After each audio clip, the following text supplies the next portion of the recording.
Welcome to Fluently Social, where we discuss the heartbeat of social media for brands, musicians, and creators. Dig into industry insights, hot takes, and the new way to speak the language of the internet with the team at Austere, an award-winning Visuals First viral social agency.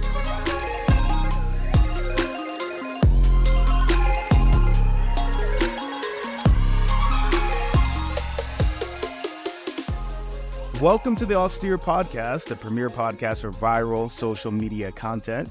I'm one of your hosts, James Lett. We've got the great Natasha Brito over here and our other co-host, Lauren Dara, the finance queen. She is all things finance, ops, and marketing, your power pack in one. Today, we're going to have a discussion on the community management crisis, how that field is evolving and how it's not enough for brands to just comment and like on stuff and do giveaways anymore. That's so 2015. So we're digging into what are the new ways in 2024 and beyond to help us really position your brand as a creator or as a founder in the right lens. So with that, I'll turn it over to you guys. What have you seen in this space?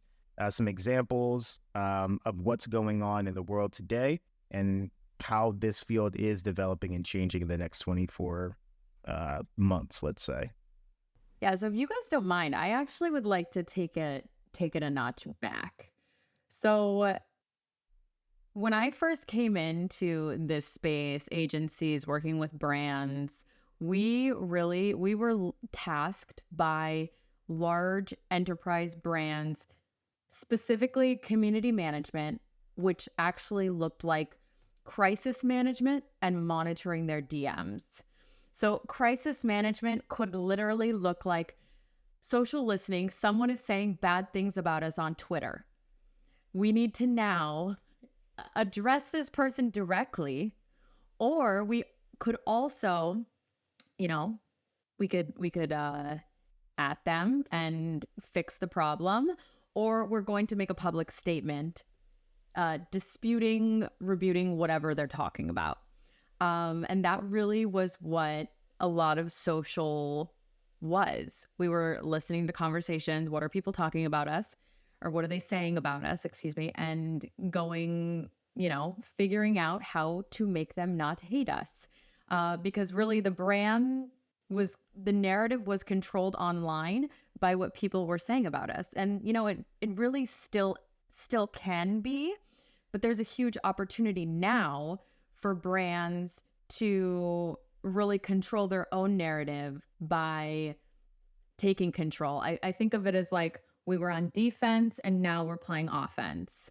So let's pull this back a bit, because you mentioned some great points about brands needing to, at people, respond, really take off the gloves and go at it. We've seen some iconic brands do a great job of that with your Wendy's, McDonald's. They're always having beef, Burger King.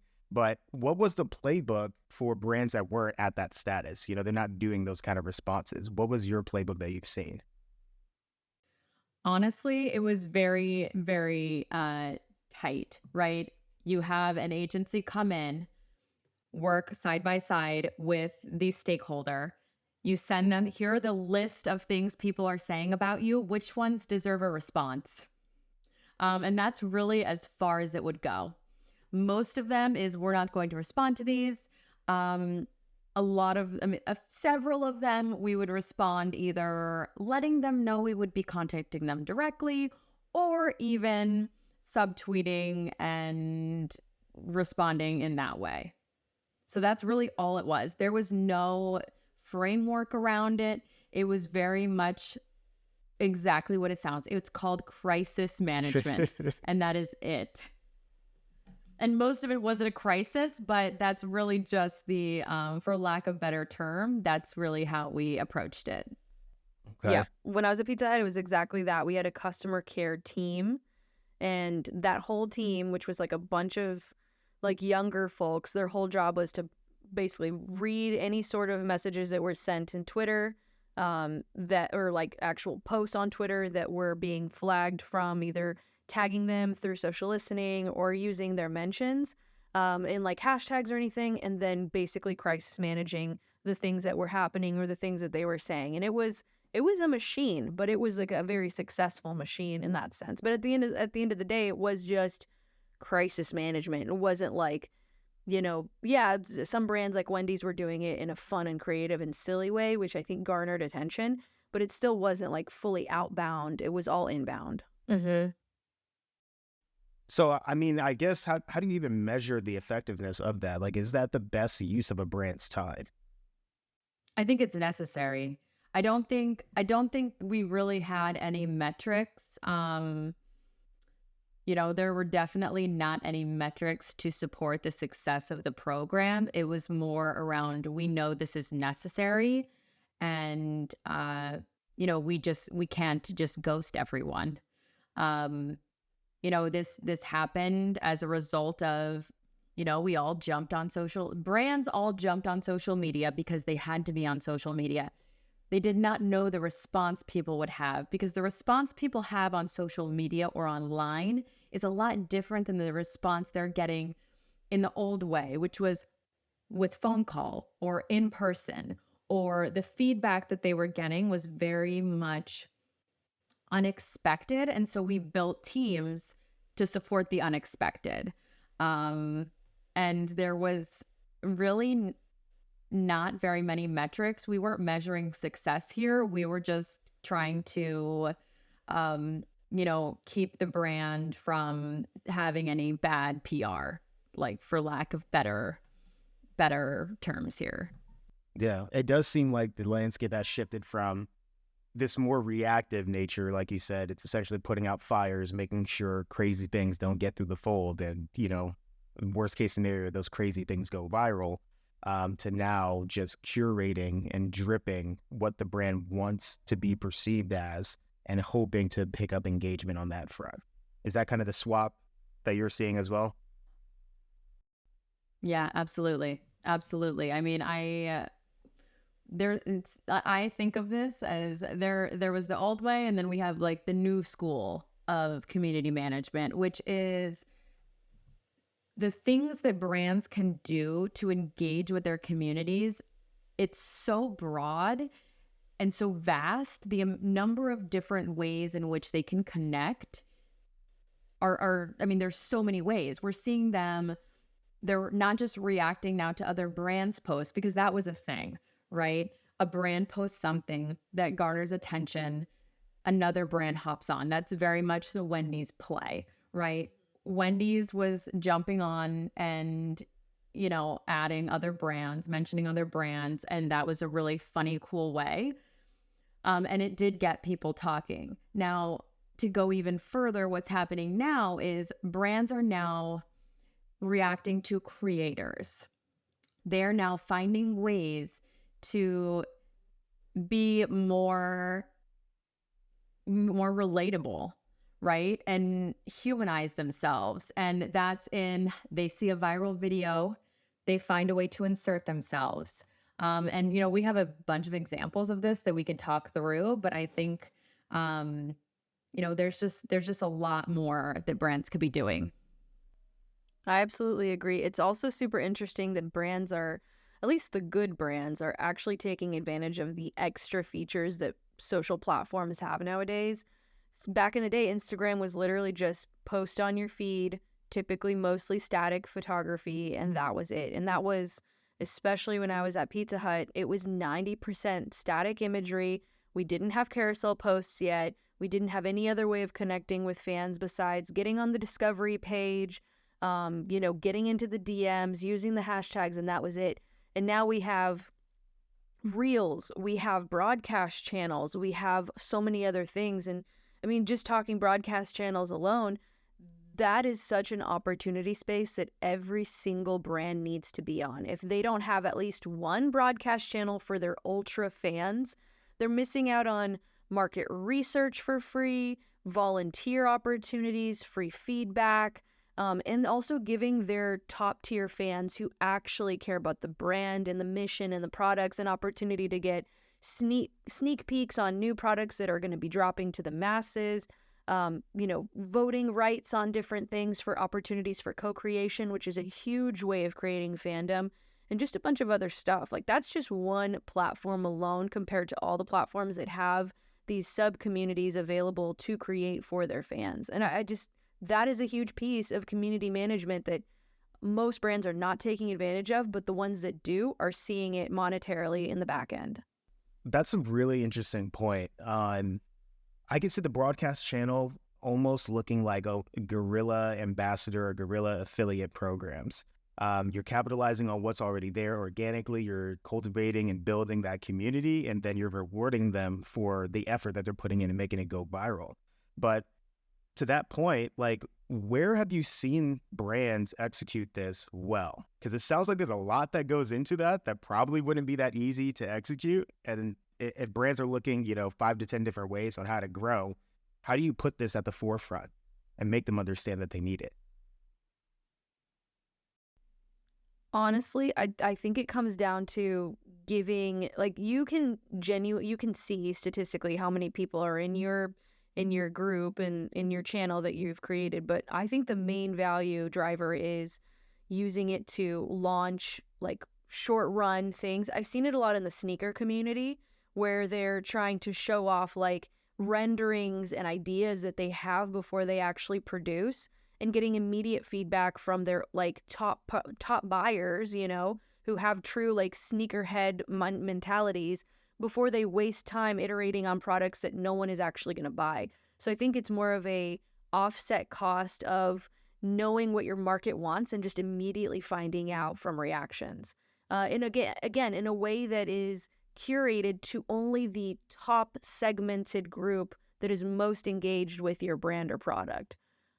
So it's less of a direct sales opportunity besides like, hey, we're running a special promo for the next 10 minutes and here's the link and only the broadcast channel received it. Yeah, you can track that monetarily for sure to see what sales came through that. But there are so many more creative ways to use the platform's tools like that.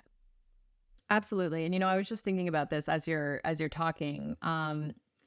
The community is already there. With many brands, the community exists, and it's probably outside of the social platform, or it's on a different one. It's probably on Discord. They probably have already created their own Discord server, and they're already talking about the brand. They're speculating on your new launches. They're speculating on your products. They're talking about spoilers and things that are coming down the pike that they're hearing. And like, this conversation is already happening somewhere else. So if you can actually control the conversation, I think brands really do have an opportunity now to not just control the conversation, but just be involved in the conversation, because the conversations are happening whether they participate in them or not. Yeah, you might as well own it. Yeah. So if you own that, it's a huge opportunity. And I know that this is just another thing. And I know what brands get a little, especially larger brands, they're like, well, we're doing all of these other things, and this is this new thing, and we're not going to spread ourselves. Sometimes that's that mentality, and bigger brands don't end up jumping on the next thing because they have to trial and test and mark and figure out how they're going to fit it into their budget, which was set 3 years ago. And they're really just wasting time. Why don't you just hire an agency? That is literally why I think there's so many more cost benefits to hiring an agency versus keeping that in-house. You don't have the energy to bring on new platforms. You don't have the energy to trial and test. And sometimes your CMO or your supervisors or your VP is too scared to let you trial and test things because it's like a brand thing. Hiring an agency, they're trialing and testing with the other clients they have or their own owned channels that they have if they're a good agency like ours, in my opinion. And that's the whole point, is like, you need to let people get weird, try stuff, figure out what works. And from there, they can implement all the good stuff onto your accounts.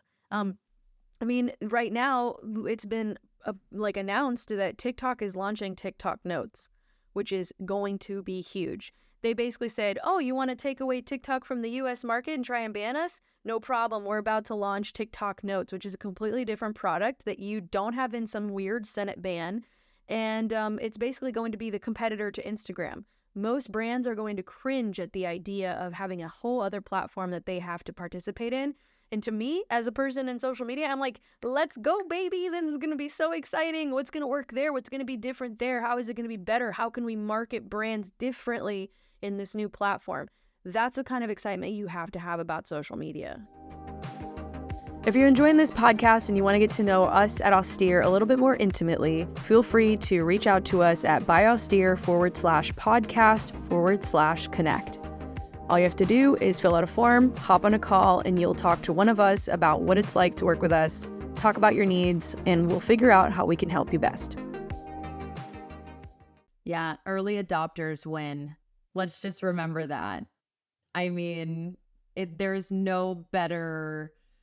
I mean, that's just the blanket statement that is the truth. Early adopters win. So the quicker a brand can not just adopt a new platform, but adopt a new strategy, a new tactic, a new anything, they have the opportunity to win. And anybody who waits, it's a serious missed opportunity. So to that point, if these brands are trying to keep up with trends and maybe they're stuck in, let's call it legal hell, they have to get everything approved down to the cent, so they can't really move fast enough. Yes, they can hire an agency, but then there's the loops that they have to go through with that. What agency should they hire? What kind of KPI should they be looking for? So is there any other champion in that company that can be the one who says, we need to look into this? Like, who should be who should a brand tap to really own this, to drive this conversation forward? Because some of these brands may not even be looking for an agency right now. So who should own this? That's a really good question. I mean, it really depends on the size of the company, right? If we're talking enterprise, you need to be best friends with your procurement team. They're the ones who let money in and out the door. As far as getting outside help to come in, if we're looking for vendors, agency partners, that kind of thing, it's those procurement folks. The CMO really actually may be able to sway some of that, but really you have to go through the paperwork. And that's just the truth. I think smaller brands really, it's really going to be the people who are doing the work, right? It's those CMOs, it's the marketing managers, it's really the boots on the ground people doing that work who are going to be the advocates for change. And they need to be the advocates for change and growth. That's really just the gist of it. Yeah. At the end of the day, I mean, you and I have talked about this before, Lauren, this is a dedicated role. This isn't a extra task or responsibility on a social media manager's role or, something else. This is a person's entire job in order to do it correctly, where they're dedicated to setting up the broadcast channel, managing that, doing the DMs, managing the comments and the replies, maintaining relationships with top, taggers and posters who are always, tagging in the stories. And then also someone who takes that role needs to be a really strong copywriter because of the phenomenon of virality in the comments that we've seen in the last, 5 years on social media, that basically people who run those accounts, sometimes it's a social media manager, sometimes it's a community manager, but both of those people need to be amazing copywriters for that specific task.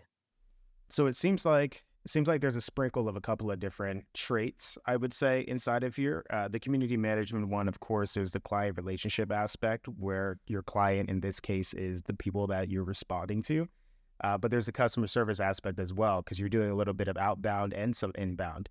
If you're proactively also looking to start conversations or manage that broadcast channel, and then ultimately the copywriter, right? And I know we've addressed this several times before, but comedic writing, if you can get, this may be a little bit lofty, but if you can get an SNL style copywriter who is just on it, very quick, witty, and able to just dish back what it's taking in, I think that's a pretty good formula for success there.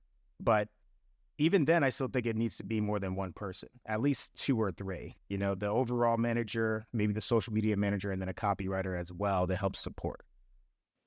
Absolutely. You know, I think it's so I think it's so funny because you know, we have like the peek behind the curtain, right? And I see the funny viral in the comments happening. And you know, the response to that is this community manager needs a raise. The social media team needs a raise. And the funniest thing is I've actually seen instances where I'm like, "Oh, I know the agency that runs their social." And it's actually not somebody on their team. And I think that that's actually why it sometimes works better because we don't have the same governance. We are not maybe as have to be as careful with some of the responses because what happens is when you're internal is there are more hoops that you have to jump. You're not able to be as quick. This comment has to be actually run by my supervisor who needs to approve that I can respond in this way. And it really comes down to the stuff we're always talking about where we miss the opportunity to jump on trends because of the red tape. And I feel like when you hand control over just this section of your business, you don't have to give us everything, or not even just us, any agency, but let the agency do this one thing that we are extremely good at.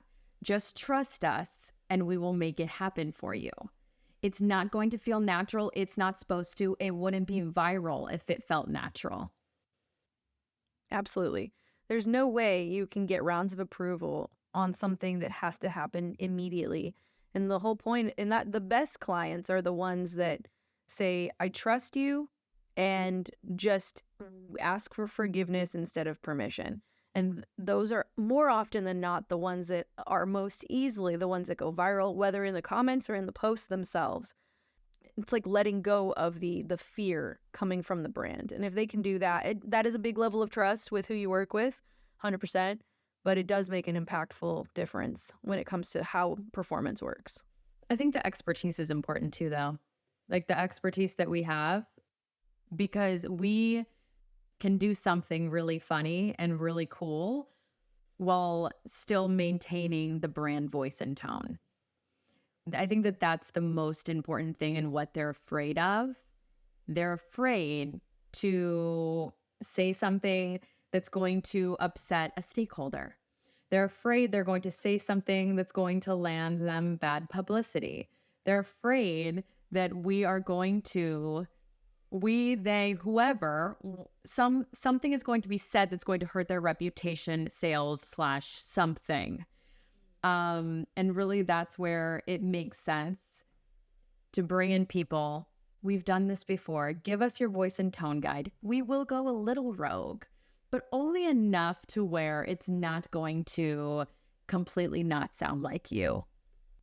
You know, and thinking of the like comment section too, that is significantly like brand voice. It's who is the brand persona. Do you have that identified already? If so, you're speaking in that persona's voice and tone. If that's already identified, you can match that no matter what in any context and it'll still be on brand. So it is a lot looser if they're willing to understand how that persona would speak in any scenario from any video that they were watching. 100%. To that point, a little bit of a contrarian take here. So just ride with me on this idea here. But if brands are so confused and lost on how they're going to navigate towing the line between whether something's on brand or not, really what they're scared of is the risk, right? The liability, the backlash from whatever statement they make. So from a black hat perspective, if we can hop into that trade of thought real quick, why not just get in contact with a list of influencers, set up some sort of contract with them where they, for a predetermined amount of time, respond on behalf of the brand, but as if their statements are specifically from them, but they're getting fed from the brand. That way, if there is any backlash, that's not on the brand, that's on that content creator or influencer. So you're saying the influencer or content creator would be hired to log into the account and do the commenting on behalf of the brand? It could be logged into the account or just stand up for the brand from its own account. So the brand comments something and then the famous influencer comments as a response to the comment and is like, and LOL, maybe takes not it a little Tinder bit responding. Yeah. Oh, I love that. Yeah, that's good. That's smart. You know who I was just thinking about that does this super, super well? The Empire State Building. Really? And this I would have is- never expected to hear that. I'm I curious. know. Well, that's why What- it's so funny. The Empire State Building actually recently just invested in, their social media team. I don't know when it happened, but it definitely happened a couple of years ago and maybe a year and a half ago. But what they post on TikTok is honestly hilarious. There's this love affair with Big Ben. There's like all of these hilarious things happening through Empire State Building, who has its own personality. Empire State Building is constantly in the comments. They are constantly commenting on things. They are big Taylor Swift fans. So that is always funny to watch.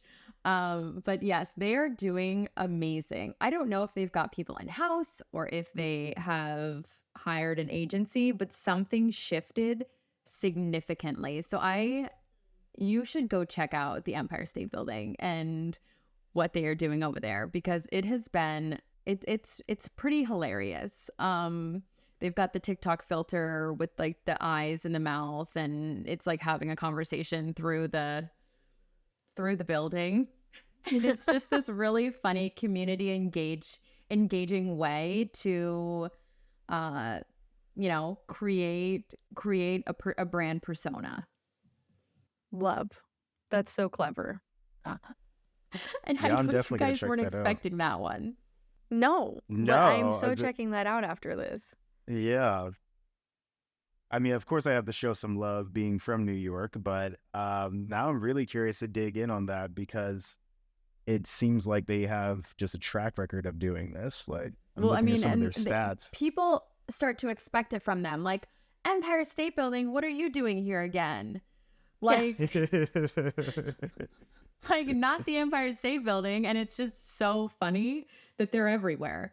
Actually haven't seen them, and I'm gonna have to see what they've been up to. But they were definitely really, really doing a lot. What's up? Natasha here from Austere. Just hoping you're liking the podcast, and I wanted to give away a little freebie for you because I'm feeling spicy. We have this really awesome weekly trends report called Reported, and it's essentially a report around social news, trends, top sounds, and so much more. We send it out every Friday. It's absolutely free, and we want you to have it. If you want access to this report, again, completely free because we love you, and we don't want you to spend countless hours online like the rest of us who need a lot of coffee to survive, check out byaustere.com/trends report, aka BYAUSTERE.com/trends report. Check it out. Hope you like it, and I hope you're enjoying the podcast. Please give us 5 stars. We really would appreciate it. Okay, bye. I think the big take here really is that brands have so much more opportunity now to put their fingers into every single pot on socials and not feel so rigidly strict to, we just post about our products and our mission and our blah, blah, blah, and our team. Like, no one cares. No one cares about that stuff. They want you to engage, be human, be culturally relevant, participate in culture. We talk about that all the time. How do you participate in culture as a brand? The community management piece is a huge key to that. And like humanize without having to be like, hi, I'm the CEO and I care about you. Like, we don't care. We don't want to hear from the CEO, right? We want to hear from like whomever is behind the funny meme you just posted. That's hilarious. And I feel connected to you now.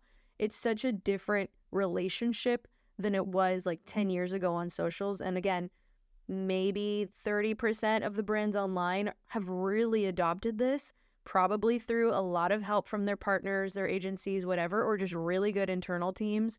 But there's still so many accounts that I'm like, you missed the boat, and you could totally like have a lot more success if you just understood who you're talking to and how you should be talking. 100%. I think there's this aspect of just radical transparency is huge for a lot of brands these days. Like we're seeing this emergence of brands just building in public. And Yeah. that creates and fosters this whole element of truth and trust that you can't really get from an influencer because they're not in the office being able to showcase what's going on. So I love that point that you made because it's true. Like the more that brands are able to peel back the veil a bit and just continue to show this behind the scenes, raw, authentic encounter, it's going to be easier for them to build long-term trust and loyalty because people are starting to see the day-to-day and they feel almost involved in it. It's almost like a vlog for your business, essentially. Oh my God. Speaking of that, so there is this video game, it hasn't come out yet, called Loftia. And I just stumbled upon them on my TikTok feed one day, like last year, and I kind of just like fell deep into their rabbit hole of their content.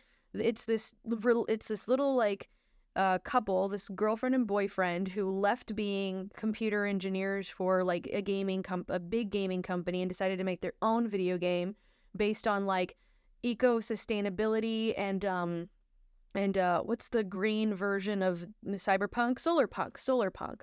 And so it's this solarpunk video game called Loftia. And I was going through and trying to understand, like, how did they get, like, so fastly popular?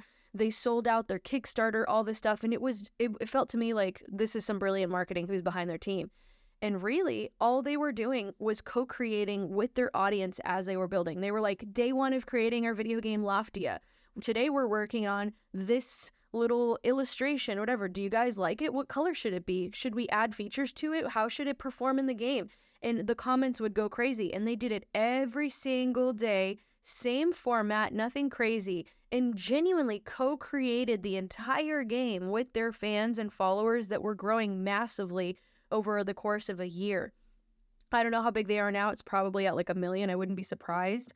But that to me was so incredible. I mean, that was co-creation plus community management, in my opinion, because they were so involved with the comments that it felt like you were genuinely participating in whatever they were doing. And they just felt like connected. That was true community and fandom all together wrapped in one. Y'all should check out the game. It's so fucking cute. Oh, I definitely will. I am obsessed with this. I feel like anytime we can give people agency over anything brand wise, if they can vote on something, if they can be included, you're automatically going to have people invested in your success. If you can give your customers, your fans, your community a voice, I feel like you can take this a lot farther than it's being. I mean, just let them drive, let them navigate, and they will actually tell you what they want to see. A lot of times I feel like brands, I mean, this is like not even a marketing play. This is a company play, right? You know, if we can listen to what the customers want, we'll generally sell more. Yeah, always. Unfortunately, not a lot of people hear that enough, Yeah. Yeah. I think we've really hit on some really strong points here that if brands can sift through and see the gold gems in here, that they would have a playbook that can be used for, the year and the years really to come. We touched on the community management aspects, like the broadcast channels as a huge play that a lot of brands aren't really taking advantage of. TikTok notes, which thanks for that, Natasha. I didn't even know about that until you said that. And now I'm looking into it, going crazy, like, okay, like what's the plan, the strategy here? But being able to distill, those are like the tactical things, right? But if we look at the overall organic framework, I think you both just hit it on the head here with the co-creation and the community. Find a way to involve the people that most care about your brand or starting to understand your brand, because everyone loves an underdog, right? And bring them into the process. Show them what you're working on, show them what you're doing so that you can build off of that feedback, that first party feedback you're getting, and then be able to use that to, inform your next marketing moves, whether that's improving your product, creating a new product, or even finding these communities that you can just micro seed to help build more brand awareness. So I love all the insights that you guys have put out here. I love everything that we brought to the table as far as how brands can directly use this, I think the smart brands are going to be the ones who take advantage of this and not just see this as a fad. Like, you don't want to be those brands who said, I don't want to get on TikTok because it's all dancing videos. And now TikTok is taking the world by storm, right? So be an early adopter, capitalize on the trends as they come up, and find the people that you can activate inside of your teams to lead the charge here. Find someone to be that champion. See you next week. Follow this podcast to get updates on all future episodes and follow Austere on social media for a good time. Our Instagram handle is @Austere. Peace and blessings.